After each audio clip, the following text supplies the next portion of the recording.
The iron chains bite into her ankles. Through the narrow window, she can hear the carpenter building the execution platform in the market square. But the flames are still days away. What happens between accusation and execution would prove far more terrible than the fire itself. Between the 15th and 18th centuries, an estimated 40,000 to 60,000 people were executed for witchcraft across Europe and the American colonies. Most were women. Most were innocent, and every single one endured systematic degradation and torture designed to break them long before the executioner lit the pea. The public arrest of suspected witches. The knock came without warning. Across Europe, the arrest of a suspected witch was staged as public theater. Local authorities, accompanied by ministers or priests, would seize the accused in broad daylight. This was the first act of psychological warfare. The journey from home to holding cell became a gauntlet of abuse. Villagers who had known the accused for decades suddenly felt empowered to spit, throw refuse, or hurl accusations. The transformation from neighbor to pariah happened in minutes.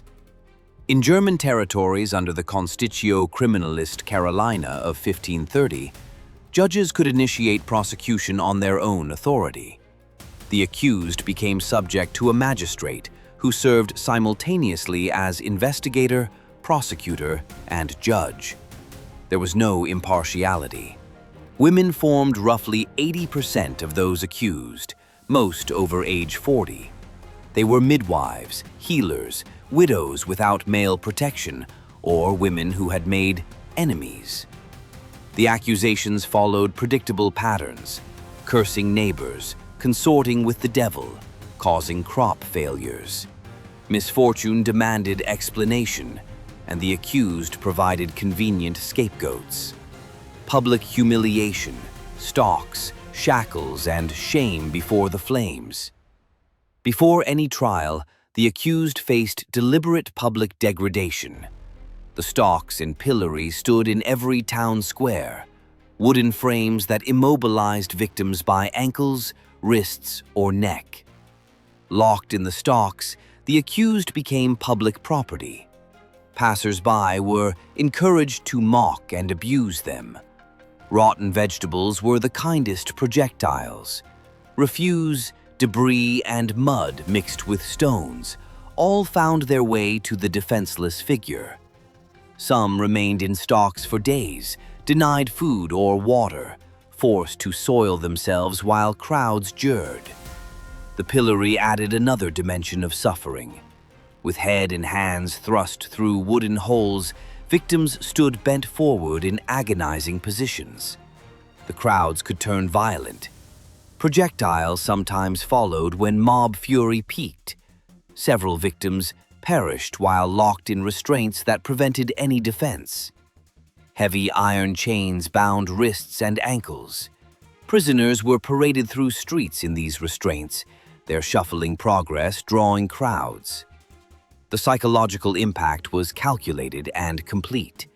The witch tests, drowning, weighing, and other cruel proofs. With the accused already broken by public shame, authorities turned to supposed tests that would prove guilt through divine judgment. The swimming test derived from ancient practices and gained Christian justification through baptismal theology. Water, being the pure element of baptism, would reject those who had rejected God. The logic was deadly. Innocence meant drowning. Guilt meant survival. The accused would be reduced to minimal clothing, her hands tied. A rope around her waist supposedly allowed rescue, but accidental drownings were common. Then she was cast into the nearest pond or river. If she sank, she was innocent. If she floated, she was guilty. The test ignored physics. Clothing trapped air. Natural buoyancy varied.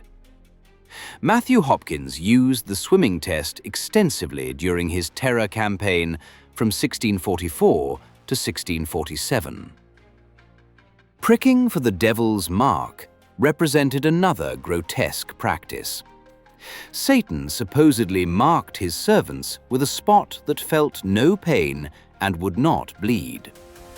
The accused would be completely unclothed and examined before witnesses. Then began systematic testing with sharp implements.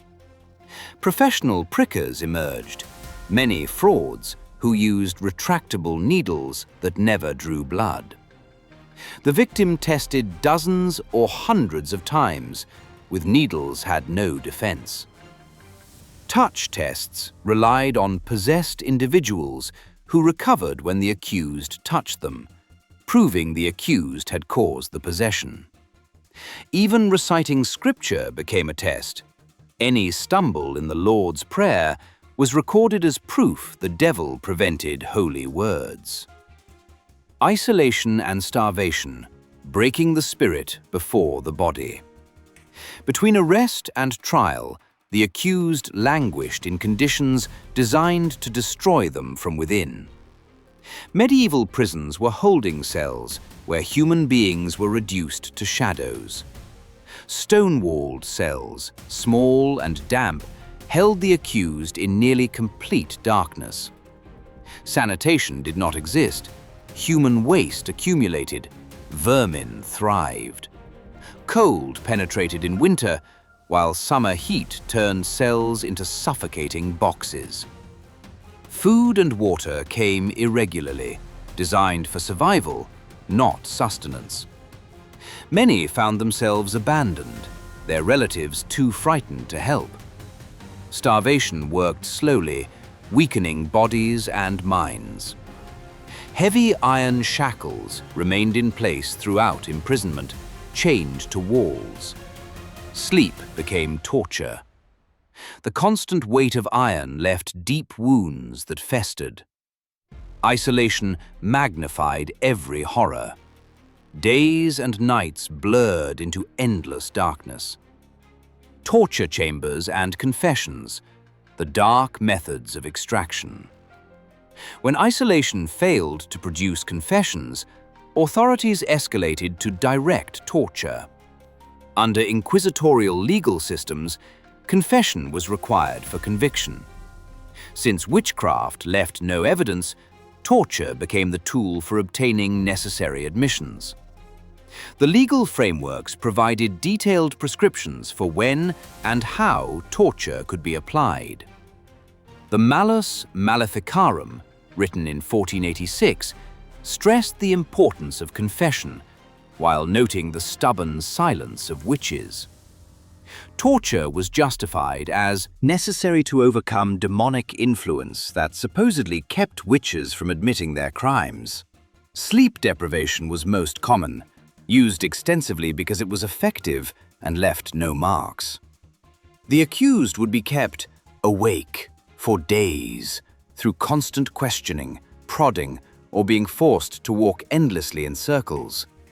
Interrogators worked in shifts, ensuring the victim never rested. After sufficient time without sleep, the mind began to fracture. Hallucinations emerged. Simple questions became incomprehensible. Resistance crumbled. Many confessed to anything simply to be allowed a few moments of sleep, knowing full well that confession meant death, but finding the prospect preferable to continued torment. The strappado involved tying the victim's hands behind their back, hoisting them into the air by their wrists. The victim's body weight created relentless pressure, and sometimes weights were added to intensify the agony. This torture could last for hours. The rack was a notorious device, stretching victims by pulling their limbs in opposite directions. Anne Ascou endured this torture in 1546 until she could no longer move and was carried to her execution. Thumbscrews compressed fingers between metal plates, causing slow, unbearable pain. Interrogators could gradually increase pressure, making confessions inevitable. But torture didn't end with confession. Authorities demanded names of other witches, leading to cascading accusations and witch hunts. In Bamberg, Germany, over 900 people were executed between 1626 and 1631 after torture produced endless confessions. Execution by burning in town squares followed months of suffering. Fire was seen as purification, and the body could not be resurrected on Judgment Day. The execution platform was built in public squares, with crowds gathering to watch the spectacle. Some victims were dressed in special garments, marked with signs listing their crimes. The method of burning varied by region, sometimes allowing the flames to consume the victim slowly, while in other regions, victims were quickly engulfed in fire. In some cases, victims died from smoke inhalation before the flames reached them. The screams of the condemned filled the air, echoing for all to hear. In England and the American colonies, hanging was the preferred method of execution, like during the Salem witch trials of 1692, where 19 people were hanged. Witches were often denied proper Christian burial. The true horror of the witch trials was the systematic nature of the persecution. Fear, superstition, and malice led to the destruction of thousands of lives. The community's willingness to torture its own, under the guise of justice, is the most terrifying aspect of the trials. These people were not witches. They were victims of a broken system driven by fear and the need for scapegoats.